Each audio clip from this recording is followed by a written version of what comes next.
about a second term. If you hear in 131 days from now, at some point in the night or early morning, we can now project Donald J. Trump has been reelected the 45th president of the United States. Let's talk. What's at stake in this election as you compare and contrast?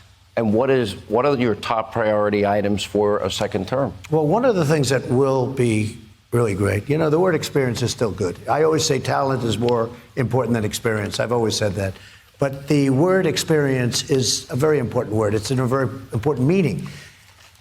I never did this before. I never slept over in Washington. I was in Washington, I think, 17 times. All of a sudden, I'm president of the United States. You know the story. I'm riding down Pennsylvania Avenue with our first lady, and I say, this is great. But I didn't know very many people in Washington. It wasn't my thing. I was from Manhattan, from New York.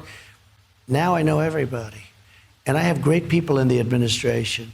You make some mistakes, like, you know, an idiot like Bolton, all he wanted to do is drop bombs on everybody. You don't have to drop bombs on everybody. You don't have to kill people. If John Bolton, in fact, released classified material, should he be prosecuted? Yeah, oh, absolutely. Well, he did release classified. Actually, he had a judge said that they released the book early, so he couldn't do it. He said, hey, but he said, this is very dangerous what you've done for yourself.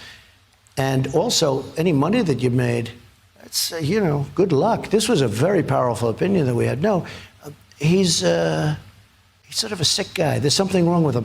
But I noticed that early on. He made two very bad mistakes. He made a mistake where he talked about the Libyan model. And I won't go to explain that, but some of you understand. He was on Deface the Nation. And he talked about the Libyan model.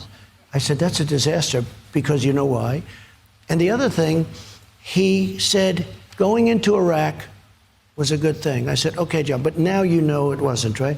No, I still think it was. I said, so we're in for $8 trillion in the Middle East, and you think that was a good thing. And I'm pulling out. You know, I'm getting everybody out nice and easy. Everyone's going nicely, going nicely. You think it was good to go into Iraq, go into the Middle East? Yes. So those two things happened early in his little period of time. He was only there a short while. Once he said those two things, I no longer paid much attention to him, if any. But I'll tell you, he was good for one thing. Everyone thought he was crazy, because all he wants to do is bomb people. You know, he'll fight Russia. Let's fight Russia. Let's fight China. Let's take them on at the same time. He's crazy. When I walked into a room with him, I knew that. When they saw Bolton, they always gave me what I wanted, because they said, Trump's going to drop bombs on me. He's got this maniac with him. So in a way, he helped me in terms of a negotiation. But seriously, he didn't do a good job. He wasn't smart. He wasn't sharp. And he's the only man I think I've ever met. I knew him for a year, 1 year, whatever the time. It was a short time. I don't think I ever saw him smile once. I said to him once, John, do you ever smile? And it tells you something about somebody.